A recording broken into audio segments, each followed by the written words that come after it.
Jemaat Tuhan, mari sama-sama kita tinggikan nama Tuhan.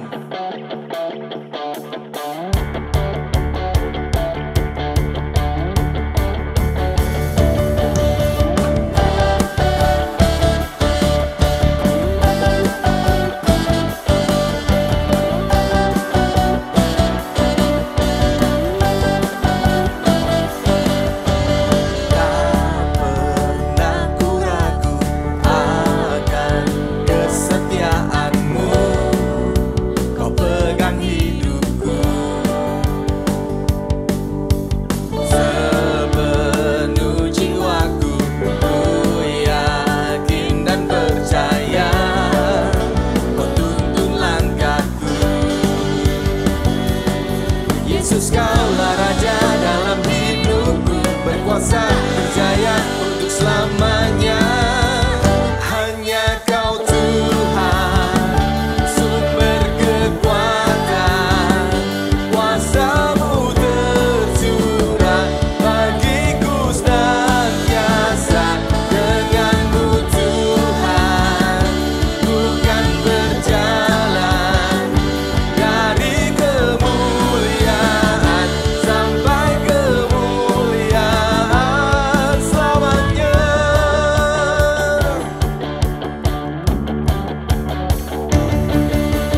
Tak pernah ku ragu akan kesetiaan-Mu, Kau pegang hidupku. Sepenuh jiwaku ku yakin dan percaya, Kau tuntun hidupku. Yesus, Kaulah Raja dalam hidupku, berkuasa berjaya untuk selamanya. Hanya Kau Tuhan, sumber kekuatan, kuasa-Mu tercurah bagiku senantiasa. Dengan-Mu Tuhan, ku kan berjalan dari kemuliaan sampai kemuliaan selamanya. Selamanya.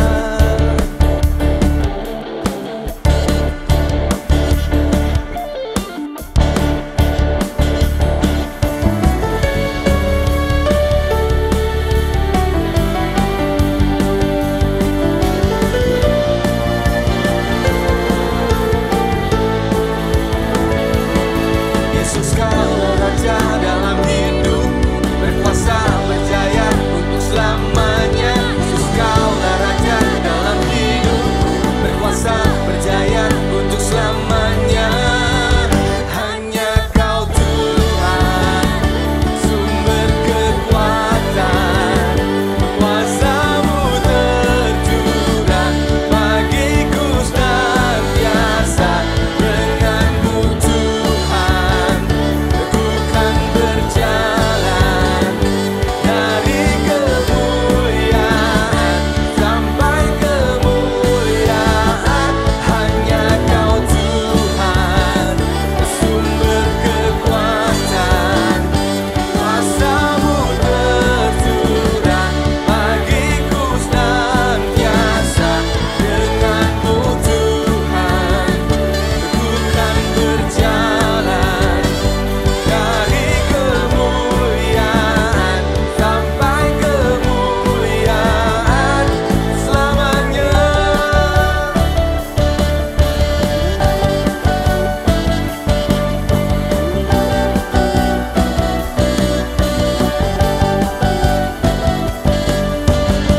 Haleluya. Buat jemaat Tuhan yang di rumah, sama-sama kita nyanyikan. Hanya Kau Tuhan, sumber kekuatan, kuasa-Mu tercurah bagiku senantiasa. Dengan-Mu Tuhan, ku kan berjalan dari kemuliaan sampai kemuliaan. Hanya Kau Tuhan, sumber kekuatan,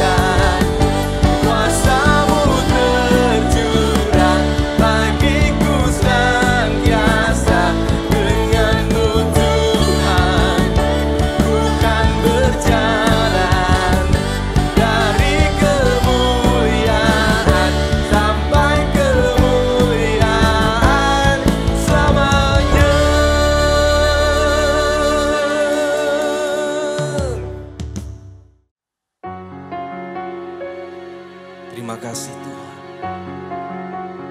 Engkau kekuatan kami, sandaran hidup kami Tuhan.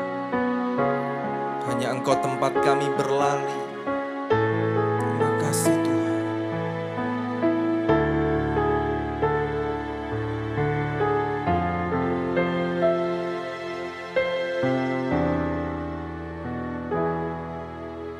Kemanakah aku dapat pergi menjauhi Roh-Mu Tuhan? Ku berlari mendaki ke langit, namun Engkau ada di sana. Aku terbang dengan sayap fajar, diam di ujung bumi. Namun tangan-Mu menuntunku selalu, bawaku mendekat padamu. Engkau Tuhan Allah Maha Tahu,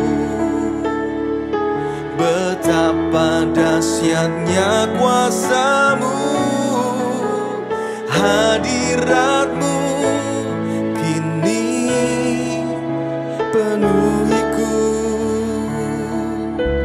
bawaku mendekat padamu.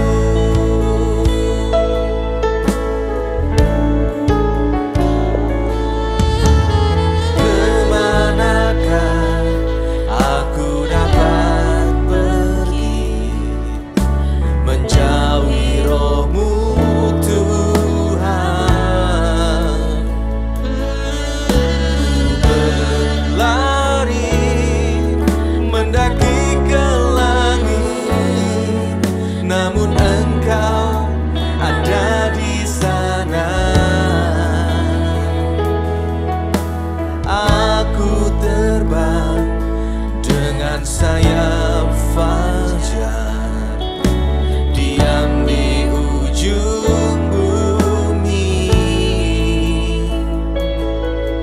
Namun tangan-Mu menuntunku selalu, bawaku mendekat padamu. Engkau Tuhan Allah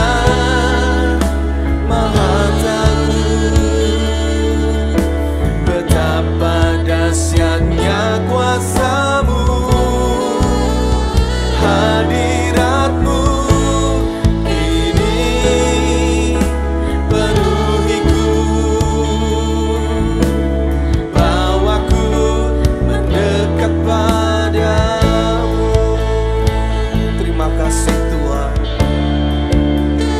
Engkau kekuatan kami, tempat kami berlari, tempat kami mengadu, bahwa di dalam nama-Mu, di dalam hadirat-Mu ada kekuatan. Terima kasih Tuhan.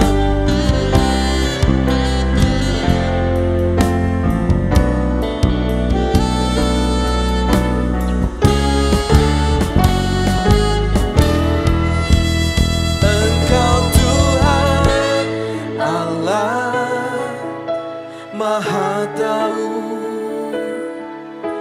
betapa dahsyatnya kuasa-Mu, hadirat-Mu kini penuhiku, bawaku mendekat padamu. Engkau Tuhan Allah Maha Tahu, betapa dahsyatnya kuasa-Mu, hadirat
Dia sang penebus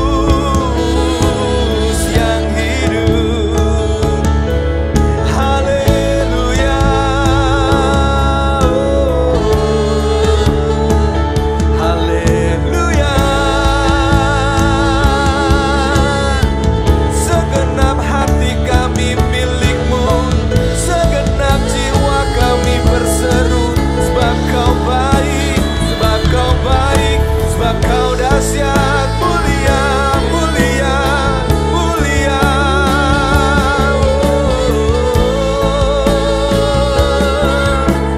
Terima kasih Tuhan, terima kasih Tuhan.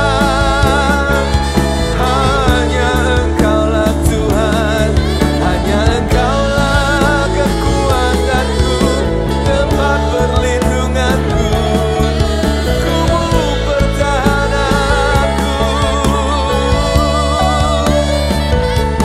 Haleluya.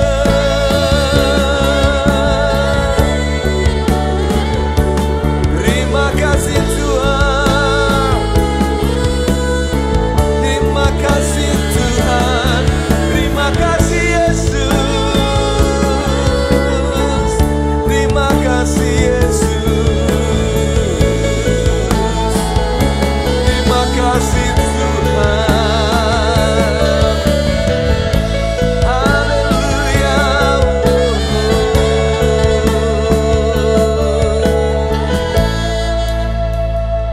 Mungkin saat ini engkau yang bersama-sama kami beribadah, bersama keluarga kamu, bersama saudara kamu, mungkin di satu ruangan bisa bergandengan tangan.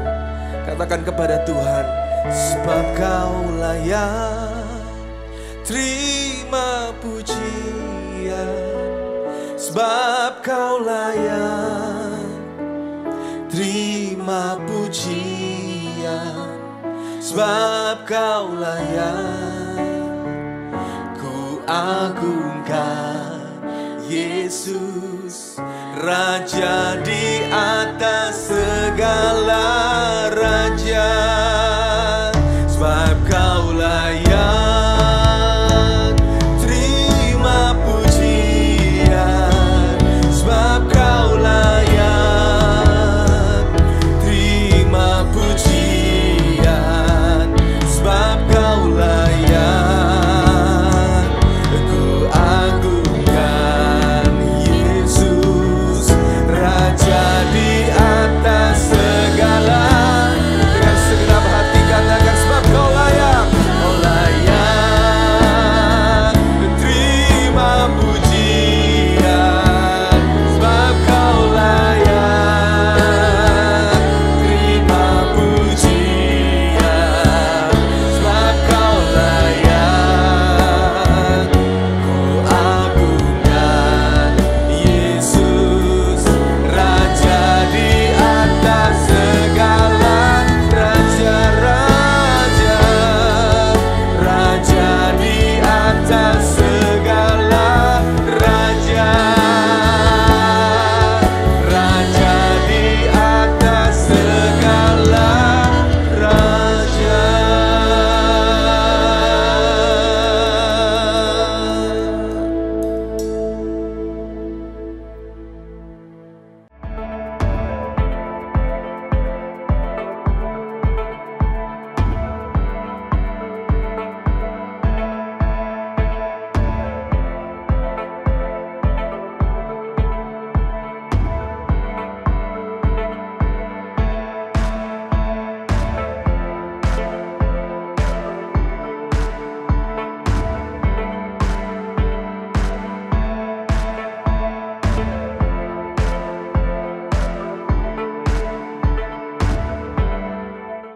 Beberapa tahun yang lampau, saya mendapatkan kesempatan untuk menghadiri sebuah seminar kepemimpinan di Amerika Serikat. Pada saat itu, saya pergi dengan salah seorang rekan sepelayanan. Berhubung mendapatkan kesempatan pergi ke Amerika, maka rekan saya tersebut bermaksud membelikan oleh-oleh berupa tas untuk istrinya yang tercinta. Saya pun menemani yang bersangkutan untuk mencari tas bagi istrinya. Kami pergi ke beberapa department store untuk mencari oleh-oleh tersebut. Setelah berkeliling di salah satu departemen store, teman saya menemukan beberapa tas yang menurut dia bagus dan cocok untuk istrinya. Pada saat itu siang hari atau menjelang sore di Amerika, berarti subuh di Indonesia. Setelah menunggu agak sore di Amerika atau pagi hari di Indonesia, rekan saya bermaksud melakukan video call untuk menunjukkan tas yang akan dibelinya bagi istrinya. Namun yang terjadi adalah tidak ada satupun tas yang dipilihnya ternyata yang sesuai dengan keinginan atau selera dari istrinya. Sudah menghabiskan waktu yang cukup lama, kaki juga pegal karena berkeliling, ternyata tidak ada hasil. Berapa banyak di antara saudara-saudari yang pernah mengalaminya? Maksud baik kita membeli oleh-oleh ternyata disambut dengan kekecewaan. Baik dari pasangan kita atau anak-anak kita atau orang-orang di sekitar kita. Tidak jarang mereka langsung berkata, kok jelek sih barangnya? Atau kok modelnya begitu sih? Atau komentarnya lebih halus. Bagus sih, tapi kurang cocok buat saya. Atau bagus sih, tapi lebih bagus lagi kalau saya dikasih mentahnya. Atau mereka bilang terima kasih, bagus oleh-olehnya. Tapi ternyata disimpan di lemari. Dan gak pernah dipakai dan akhirnya dikasih ke orang lain. Memang tidak mudah untuk memahami keinginan atau kehendak bagi orang-orang di sekitar kita. Termasuk bagi pasangan atau anak-anak kita. Namun jika kita terus belajar memahami keinginan atau kehendak mereka, misalkan bagaimana mengetahui makanan yang mereka sukai, jenis barang yang mereka sukai, hobi, warna favorit, atau mungkin jenis film yang mereka suka, maka saya percaya kita akan dapat menyenangkan hati mereka.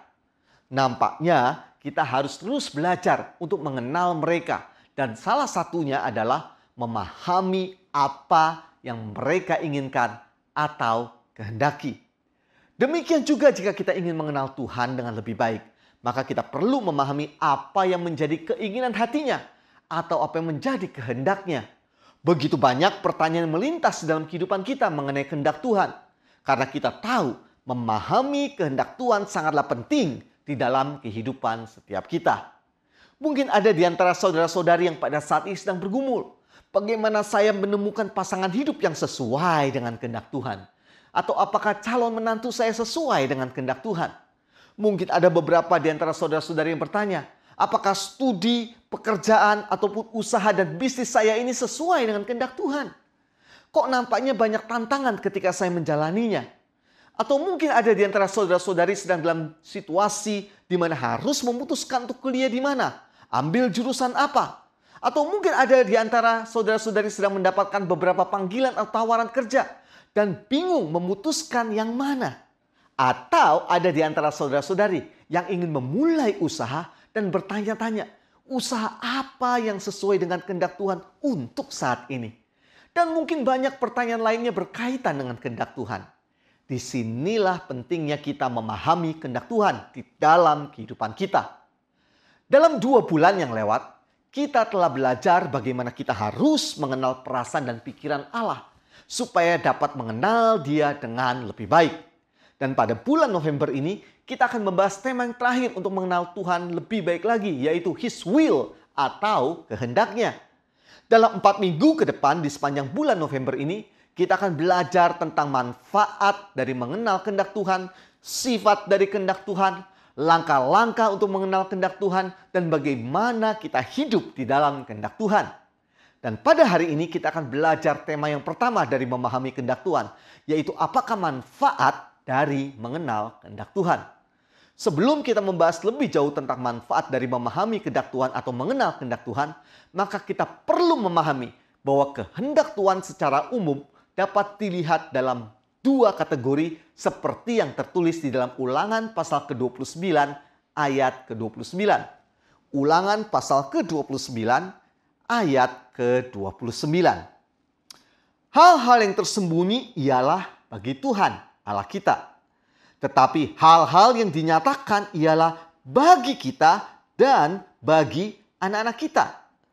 Sampai selama-lamanya. Supaya kita melakukan segala perkataan hukum Taurat ini. Dari ayat tersebut khususnya di kalimat pertama ayat 29 dituliskan sebagai berikut. Hal-hal yang tersembunyi ialah bagi Tuhan, Allah kita. Dari pernyataan tersebut kita dapat menyimpulkan bahwa kategori yang pertama dari kehendak Tuhan adalah kehendak Tuhan yang tersembunyi atau the mysterious will of God. Dalam kehidupan kita seringkali kita tidak dapat memahami kehendak Tuhan karena memang tersembunyi hanya bagi Tuhan saja. Misalkan, Tuhan tidak mengungkapkan sampai usia berapa kita akan hidup dan bagaimana nanti kita akan meninggal meskipun saat ini kita dalam keadaan sehat-sehat saja. Memang, sebagai makhluk yang rasional atau berpikir, kita cenderung untuk menuntut penjelasan tentang berbagai hal penting yang terjadi di dalam kehidupan kita, khususnya jika sedang mengalami hal-hal yang tidak menyenangkan atau sedang mengalami penderitaan. Berbagai pertanyaan muncul dalam pikiran kita. Namun yang paling sering adalah why atau mengapa. Mengapa saya harus mengalami ini ya Tuhan? Mengapa hal ini harus terjadi dalam kehidupan saya? Mengapa orang-orang yang saya kasihi dipanggil pulang oleh Tuhan terlebih dahulu? Mengapa bencana ini terjadi? Mengapa penyakit ini menimpa diri saya? Apakah ini kehendak Tuhan? Semua penderitaan atau hal-hal tidak menyenangkan terjadi dalam hidup saya? Kita seringkali menuntut jawaban yang memuaskan hati kita. Ada kalanya Tuhan mengungkapkan kehendaknya di saat kita mengalami masa-masa sulit. Namun ada kalanya juga Tuhan membiarkannya untuk tersembunyi atau tidak mengungkapkannya kepada kita. Jika kita memaksakan diri untuk mencari tahu jawabannya atau mengungkapkannya, maka kita akan frustrasi. Mau berusaha sekeras apapun, kita tidak mungkin menemukan jawaban yang akan memuaskan hati kita dan memahaminya. Disinilah pentingnya bagi kita untuk menyadari keterbatasan kita dan kedaulatan Tuhan. Hal ini juga diungkapkan oleh Rasul Paulus di dalam Roma pasal ke-11 ayat 33 sampai ke-34. Roma pasal ke-11 ayat 33 sampai 34. Oh, alangkah dalamnya kekayaan, hikmat, dan pengetahuan Allah. Sungguh tak terselidiki keputusan-keputusannya, dan sungguh tak terselami jalan-jalannya. Sebab siapakah yang mengetahui pikiran Tuhan? Atau siapakah yang pernah menjadi penasehatnya? Kategori yang kedua adalah kehendak Tuhan yang oleh anugerahnya diungkapkan kepada kita. Hal ini dapat kita lihat di dalam Ulangan pasal ke-29 ayat 29b yang dituliskan sebagai berikut. Tetapi hal-hal yang dinyatakan ialah bagi kita dan bagi anak-anak kita sampai selama-lamanya, supaya kita melakukan segala perkataan hukum Taurat ini. Kita dapat menyimpulkan bahwa ada juga di dalam kehidupan kita di mana kehendak Tuhan dinyatakan atau diungkapkan kepada kita. Kita seringkali ingin mencari kehendaknya yang tersembunyi, namun mengabaikan kehendaknya yang telah diungkapkan kepada diri kita. Pertanyaan selanjutnya adalah, mengapa kita perlu memahami kehendak Tuhan? Apakah ada perbedaan di dalam hidup kita jika kita memahami atau mengenal kehendak Tuhan dengan tidak memahami kehendak Tuhan? Apakah ada perbedaan jika kita hidup sesuai dengan kehendak Tuhan atau tidak sesuai dengan kehendak Tuhan? Seberapa penting sih kehendak Tuhan bagi kehidupan kita? Memahami kehendak Tuhan sangatlah penting bagi kehidupan setiap kita karena memiliki berbagai manfaat di dalam kehidupan ini. Apakah manfaat dari memahami atau mengenal kehendak Tuhan? Untuk itu mari kita membaca bersama-sama di dalam kitab Kolose pasal yang pertama ayat 9 sampai ke 10. Kolose pasal yang pertama ayat 9 sampai yang ke 10. Sebab itu sejak waktu kami mendengarnya, kami tiada berhenti-henti berdoa untuk kamu. Kami meminta supaya kamu menerima segala hikmat dan pengertian yang benar, untuk mengetahui kehendak Tuhan dengan sempurna, sehingga hidupmu layak di hadapannya, serta berkenan kepadanya dalam segala hal. Dan kamu memberi buah dalam segala pekerjaan yang baik, dan bertumbuh dalam pengetahuan yang benar tentang Allah. Kolose pasal yang pertama ayat 9 sampai 10 merupakan doa Rasul Paulus bagi jemaat di Kolose.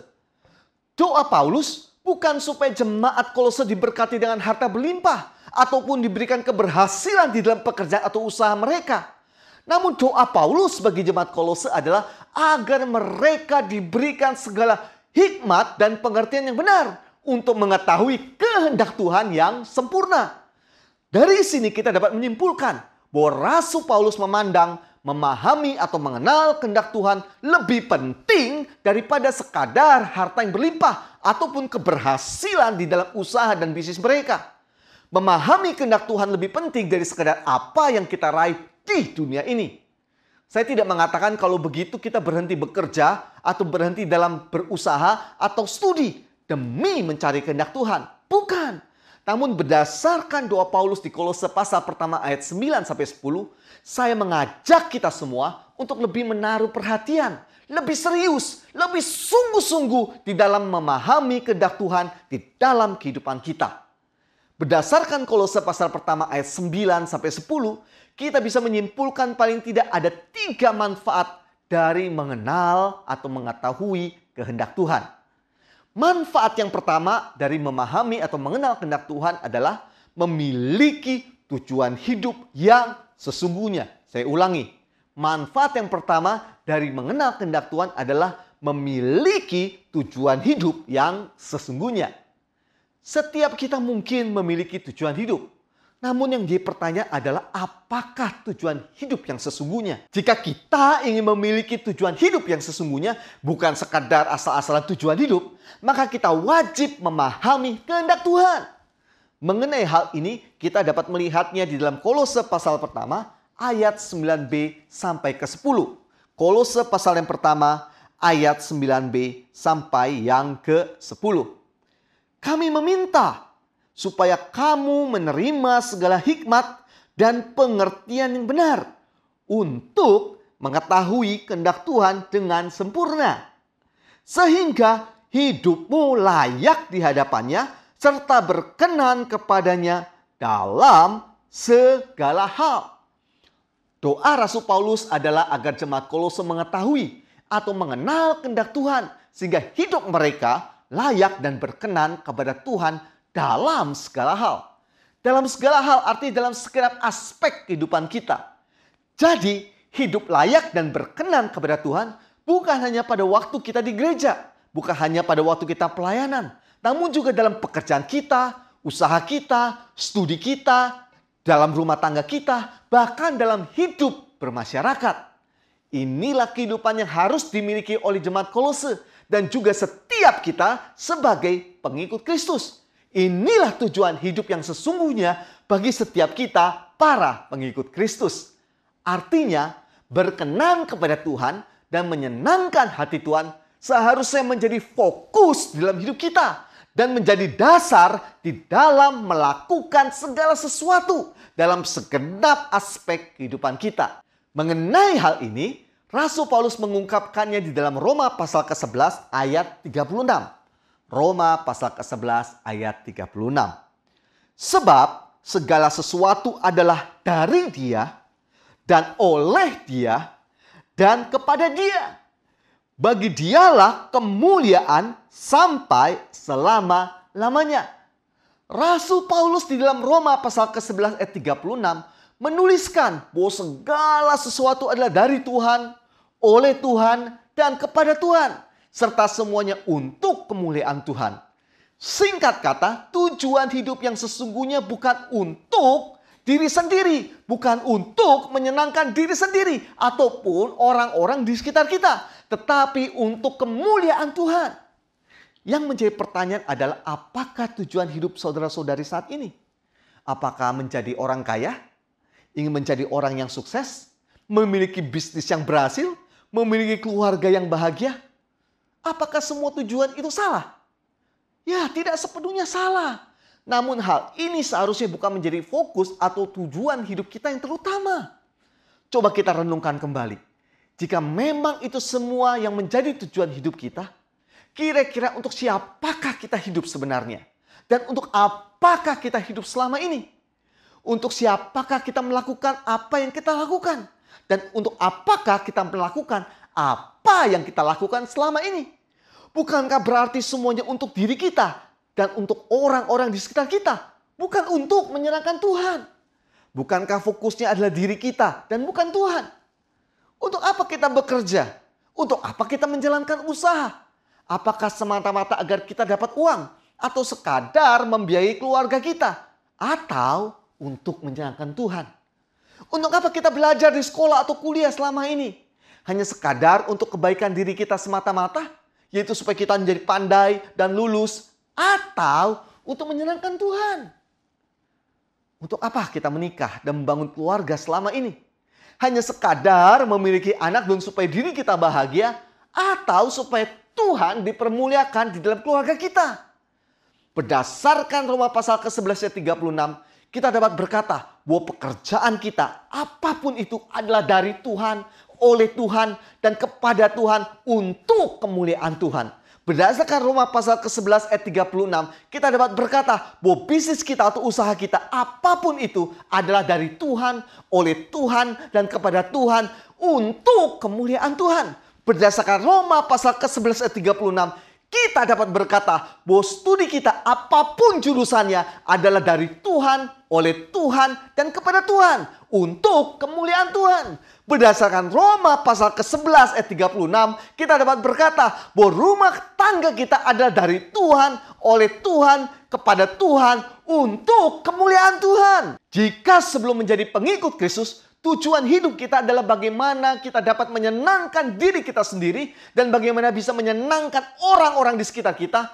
Maka setelah kita menjadi pengikut Kristus, tujuan hidup kita harus berubah, yaitu bagaimana kita dapat menyenangkan hati Tuhan. Jika kita masih hidup untuk menyenangkan diri kita sendiri, hanya untuk memuaskan keinginan diri kita sendiri, maka hidup kita tidak layak di hadapan Tuhan. Bahkan berarti kita tidak menghargai pengorbanan Kristus bagi diri kita. Manfaat yang kedua dari memahami atau mengenal kehendak Tuhan adalah hidup yang produktif dalam pekerjaan yang baik. Saya ulangi. Manfaat yang kedua dari memahami atau mengenal kehendak Tuhan adalah memiliki hidup yang produktif dalam pekerjaan yang baik. Kita tidak dapat memungkiri bahwa seringkali hidup kita tidak produktif. Bukan karena kita tidak mampu, tetapi karena kita tidak memahami kehendak Tuhan di dalam kehidupan kita. Kita tidak dapat memungkiri bahwa seringkali kita mengalami kegagalan, bukan karena kita tidak mampu, tetapi karena kita tidak mengambil keputusan yang sesuai dengan kehendak Tuhan. Kita tidak dapat memungkiri bahwa seringkali kita mengalami masalah, bahkan penderitaan, bukan karena kita tidak mampu mencegah atau mengantisipasi masalah tersebut muncul, namun karena kita tidak hidup sesuai dengan kehendak Tuhan. Disinilah pentingnya bagi kita untuk memahami kehendak Tuhan. Hal ini dapat kita lihat di dalam Kolose pasal 1 ayat 10b. Kolose pasal 1 ayat 10b. Dan kamu memberi buah dalam segala pekerjaan yang baik. Di dalam ayat yang baru saja kita baca, doa Rasul Paulus bagi jemaat Kolose adalah agar mereka memahami kehendak Tuhan. Sehingga jemaat Kolose bukan hanya layak, berkenan, dan menyenangkan hati Tuhan, tetapi juga memberi buah dalam segala pekerjaan yang baik. Dengan kata lain, Rasul Paulus berharap dengan memahami kehendak Tuhan, maka jemaat Kolose memiliki hidup yang produktif dalam pekerjaan yang baik atau yang bermanfaat bagi banyak orang. Sibuk dan produktif dapat menjadi dua hal yang berbeda. Seseorang dapat sibuk melakukan sesuatu berjam-jam, namun tidak menghasilkan pekerjaan atau karya yang baik ataupun bermanfaat. Sedangkan seseorang dapat menjadi orang yang produktif jika dia mampu mengambil keputusan untuk melakukan suatu pekerjaan yang baik dan bermanfaat di saat yang tepat. Dengan kata lain, orang yang produktif adalah orang yang meresponi kehendak Tuhan di waktu yang tepat. Saya akan memberikan contoh yang sederhana. Beberapa waktu yang lampau, kota Samarinda sedang mengalami banjir yang cukup parah. Di saat itu, kita bisa sibuk dan habiskan waktu berjam-jam untuk berenang ataupun bermain air di daerah yang banjir.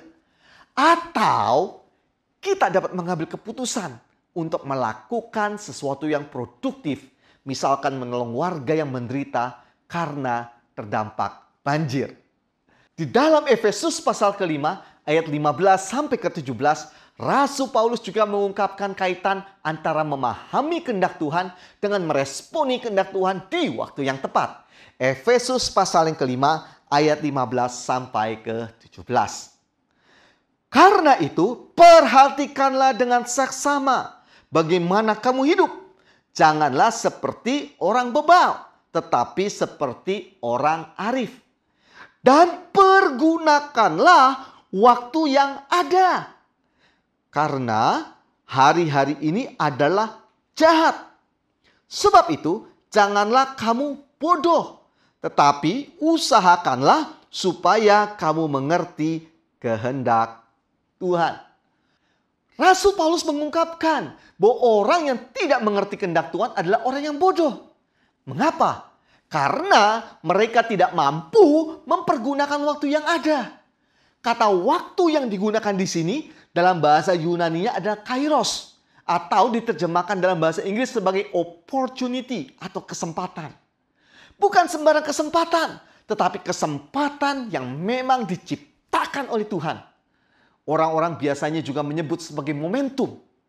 Di dalam dunia bisnis dikatakan kunci untuk mengalami keberhasilan adalah kerja keras dan mampu memanfaatkan momentum atau kesempatan. Kerja keras saja tidak cukup, namun perlu kemampuan untuk mengetahui dan menggunakan kesempatan yang ada. Beberapa waktu yang lampau, saya membaca sebuah artikel mengenai wawancara seorang wartawan dengan Bill Gates. Bill Gates adalah pendiri dan pemilik perusahaan Microsoft dan salah satu orang terkaya di dunia. Dalam wawancara tersebut, sang wartawan bertanya kepada Bill Gates, "Apakah rahasia kesuksesan Bapak?" Alih-alih menjawab pertanyaan, Bill Gates menyerahkan cek kosong kepada pewawancara dan menyuruhnya menulis berapapun jumlah yang diinginkannya. Wartawan itu pun menolak dan kemudian mengulangi pertanyaan itu. Bill Gates, ini menurut cerita, memberinya cek kosong yang sama dan sekali lagi menyuruhnya menulis berapapun jumlah yang diinginkan sang pewawancara. Sekali lagi, dia menolak dan bahkan merobek cek yang diberikan Bill Gates. Bill Gates memandangnya dan akhirnya menjawab pertanyaan itu. Rahasia kesuksesan saya adalah saya tidak melewatkan kesempatan seperti yang baru saja Anda lakukan. Jika Anda memiliki filosofi itu, Anda bisa menjadi jurnalis terkaya di dunia saat ini. Inilah yang memang kita perlukan, yaitu mampu mempergunakan momentum atau kesempatan yang Tuhan sediakan di dalam hidup kita, sehingga kita akan mengalami keberhasilan. Disinilah pentingnya kita memahami kehendak Tuhan, agar kita menjadi bijak dan tahu kesempatan yang Tuhan bukakan bagi setiap kita, sehingga kita mengalami keberhasilan dalam apapun yang kita kerjakan. Manfaat selanjutnya adalah memiliki relasi yang semakin akrab dengan Tuhan. Saya ulangi, manfaat selanjutnya dari memahami kehendak Tuhan adalah memiliki relasi yang semakin akrab dengan Tuhan. Hal ini yang terlihat di dalam kalimat terakhir di Kolose pasal pertama ayat yang ke-10. Kolose pasal yang pertama ayat yang ke-10. Dan bertumbuh dalam pengetahuan yang benar tentang Allah. Di dalam Alkitab bahasa Inggrisnya, yaitu versi New Living Translation, ayat tersebut dituliskan sebagai berikut. All the while, you will grow as you learn to know God better and better. Di sini kita dapat melihat bahwa memahami kehendak Tuhan sangat erat kaitannya dan besar peranannya di dalam upaya kita untuk mengenal Allah lebih baik lagi. Semakin kita memahami kehendak Tuhan, maka semakin kita bertumbuh di dalam pengenalan kita kepada Tuhan. Sehingga relasi kita semakin akrab dengan Tuhan. Sebenarnya memahami kehendak Tuhan dan memiliki relasi yang akrab dengan Tuhan merupakan hubungan resiprokal atau hubungan timbal balik, yaitu hubungan yang saling mempengaruhi satu dengan yang lain. Memahami kehendak Tuhan akan menyebabkan relasi kita semakin akrab dengan Tuhan. Dan semakin relasi kita akrab dengan Tuhan, maka akan menyebabkan kita semakin memahami dan melakukan kehendak Tuhan. Dan seterusnya. Banyak orang mengabaikan pentingnya keakraban dengan Tuhan. Banyak orang yang hanya berdoa dan membaca Alkitab serta melakukan disiplin rohani lainnya di saat mereka mengalami masalah saja. Rajin berdoa, bahkan berpuasa, serta merenungkan firman Tuhan justru hanya di saat mengalami pergumulan berat. Dan setelah itu mereka berhenti melakukannya. Padahal kita harus meningkatkan keakraban kita secara terus-menerus dengan Tuhan. Bukan hanya ketika kita sedang mengalami masalah. Dengan demikian di saat-saat penting dalam kehidupan kita, jika kita memiliki relasi akrab dengan Tuhan, maka kita dapat memiliki kepekaan terhadap tuntunannya, serta mengambil keputusan yang tepat sesuai dengan kehendaknya. Hal ini menyebabkan kita tidak panik, tidak takut, dan tetap tenang di dalam menghadapi berbagai kesulitan di dalam kehidupan kita. Beberapa tahun yang lampau, saya dan keluarga saya dipindah tugaskan atau diutus oleh gereja kita di Bandung untuk melayani gereja kita yang ada di Lipo, Cikarang. Beberapa saat atau beberapa waktu sebelum kami pindah, kami mengalami suatu peristiwa yang tidak mengenakan. Saat itu, saya dan istri baru saja pulang ke rumah dan sangat terkejut karena mendapati bahwa rumah kami kemalingan. Hampir seluruh barang elektronik seperti TV, kulkas, audio, dan lain-lain diambil oleh maling. Rumah kami berantakan dan kamar kami seperti kapal pecah. Baju-baju kami berserakan di lantai, ranjang juga berpindah tempat. Tentu saja hal ini memberatkan kami di saat kami akan pindah ke daerah pelayanan yang baru. Di saat itu saya bertanya-tanya kepada Tuhan, Tuhan mengapa hal ini terjadi? Bukankah Tuhan sanggup mencegahnya? Di saat pikiran dan hati saya sedang bergejolak, saya tiba-tiba teringat dengan satu ayat firman Tuhan, yaitu Filipi pasal keempat ayat yang ke-6. Filipi pasal keempat ayat yang ke-6. Janganlah hendaknya kamu khawatir tentang apapun juga. Tetapi nyatakanlah dalam segala hal keinginanmu kepada Allah dalam doa dan permohonan dengan ucapan syukur. Damai sejahtera Allah yang melampaui segala akal akan memelihara hati dan pikiranmu dalam Kristus Yesus. Pada saat itu juga saya langsung mengajak istri saya memuji Tuhan, mengucap syukur kepada Tuhan, memanjatkan doa dan menyerahkan semuanya ke dalam tangan Tuhan. Dengan mempercayai bahwa rencana Tuhan pasti indah bagi hidup kami. Dan pada saat itu juga hati kami merasa tenang, hati kami merasa damai, hati kami merasa tidak khawatir dengan apa yang terjadi dalam kehidupan kami.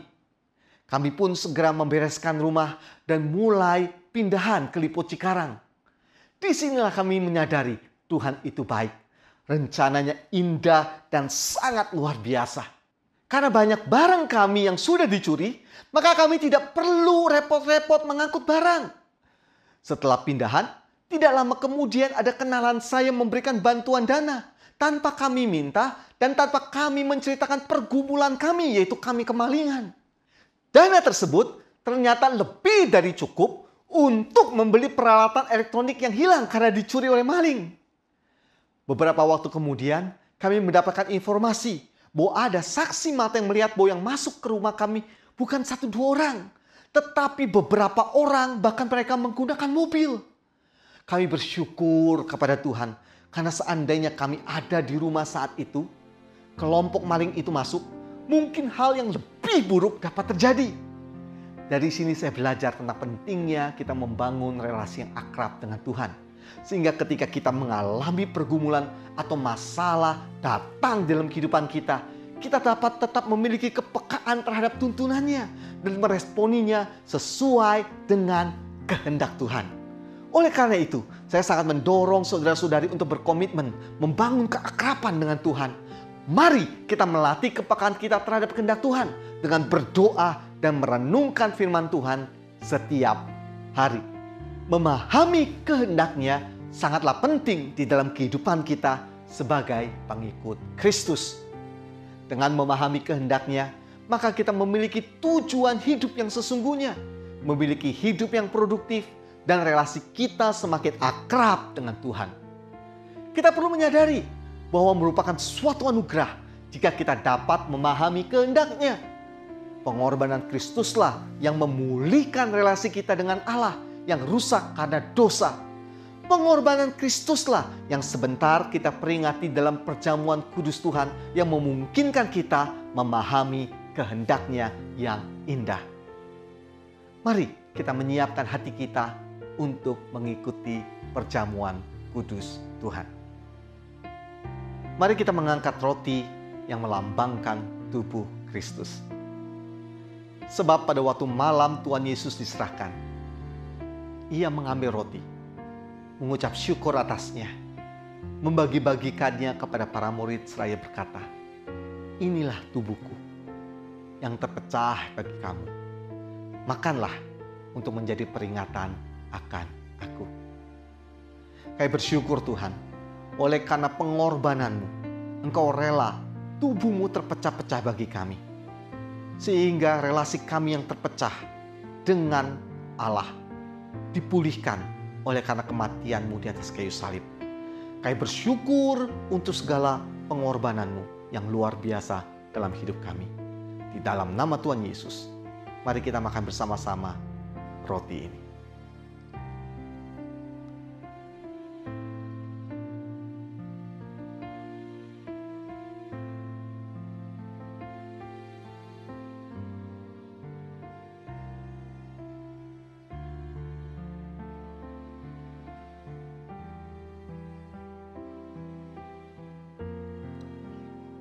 Lalu Tuhan Yesus mengambil cawan, seraya berkata, "Inilah cawan perjanjian baru yang dimeteraikan oleh darahku.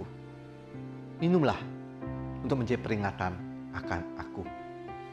Kami bersyukur ya Tuhan, karena Engkau rela membiarkan darah-Mu tercurah untuk menghapus segala dosa kami. Engkau rela darah-Mu untuk memulihkan hidup kami, sehingga kami menjadi orang-orang yang memiliki tujuan hidup yang sesungguhnya, yang sesuai dengan kehendak-Mu. Terima kasih ya Tuhan untuk pengorbanan-Mu itu. Di dalam nama Tuhan Yesus, mari kita sama-sama meminum cawan ini.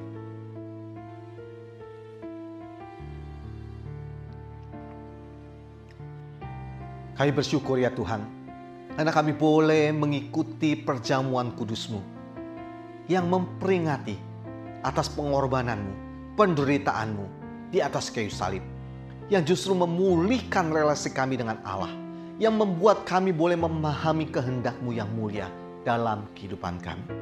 Terima kasih ya Bapa. Dalam nama Tuhan Yesus kami berdoa. Amin. Ku percaya janji-Mu ajaib, terukir dalam kehidupanku. Ku berserah di dalam kekuatan-Mu,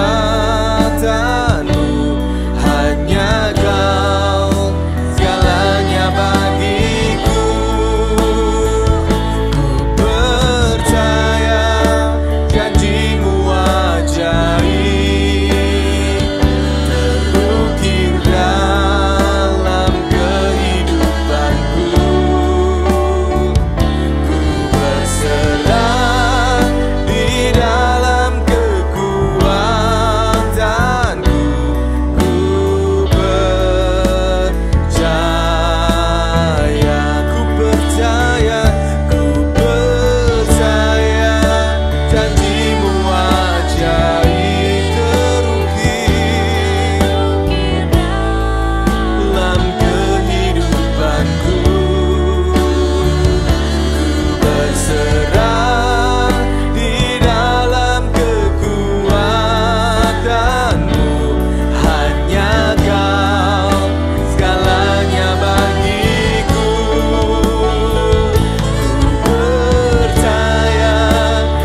Salah satu sifat dari Bapa kita di surga adalah suka memberi. Oleh sebab itu, sebagai anak-anaknya, mari kita memberikan persembahan kepada Tuhan sebagai rasa syukur dan juga persembahan persepuluhan.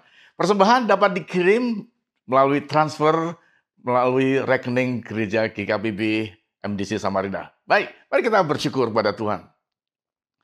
Tuhan, betapa kami beruntung dan bersyukur. Engkau telah memanjakan kami dengan berkat-berkat yang berlimpah, sehingga kami tidak kekurangan satu apapun. Sebagai rasa syukur kami, Tuhan, kami mau memberikan persembahan syukur, berikan persembahan persepuluhan, dan kami memberikan ini dengan rasa sukacita, karena Tuhan telah memberikan kepada kami yang terbaik. Dan Tuhan berkati kepada jemaat-Mu yang memberikan persembahan syukur maupun persembahan persepuluhan. Di dalam nama Tuhan Yesus Kristus, berkat-Mu melimpah atas kami semua. Haleluya, amin. Selamat memberi.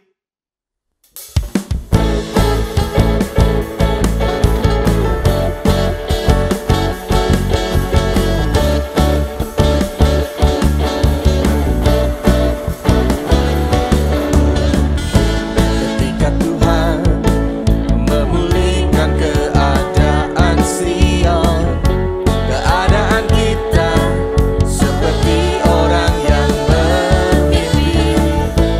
Waktu itu mulut kita penuh dengan tawa, lidah kita dengan sorak-sorai, yang menabur dengan mencucurkan air mata pasti akan menuai dengan sorak-sorai, yang berjalan menangis sambil menabur benih pasti pulang membawa berkas-berkasnya.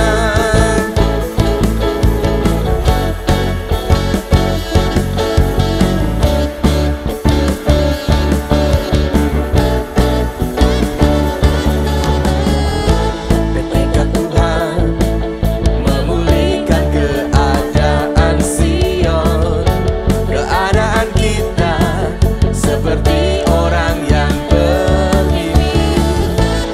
Waktu itu mulut kita penuh dengan tawa, lidah kita dengan sorak-sorai, yang menabur dengan mencucurkan air mata pasti akan menuai dengan sorak-sorai, yang berjalan menangis sambil menabur benih pasti pulang membawa berkas-berkasnya, yang menabur dengan mencucurkan air mata pasti akan menuai dengan sorak-sorai, yang berjalan menangis sambil menabur benih pasti pulang membawa berkas-berkasnya, pasti pulang membawa berkas-berkasnya, pasti pulang membawa berkas-berkasnya.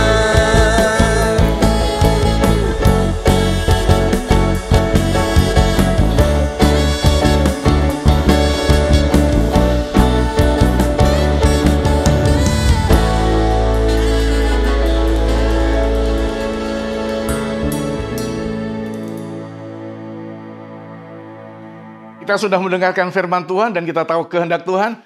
Mari bersama-sama kita melakukan firman Tuhan dengan antusias. Kita akhiri ibadah kita.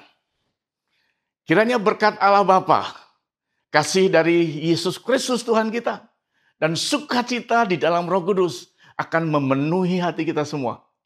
Dan kita semua akan dijadikan oleh Tuhan pemenang-pemenang. Sehingga Tuhan akan memampukan kita untuk melakukan segala tugas dan tanggung jawab kita. Diberkatilah semua para pengusaha, diberkatilah semua para pelajar, diberkatilah para orang-orang yang sedang belajar, baik sebagai mahasiswa, sebagai siswa, engkau akan dibuat Tuhan berhasil. Sehingga engkau akan menjadi pemenang-pemenang di akhir zaman ini. Terima kasih Tuhan, di dalam nama Tuhan Yesus Kristus kami berdoa. Amin. Selamat hari Minggu, Tuhan berkati.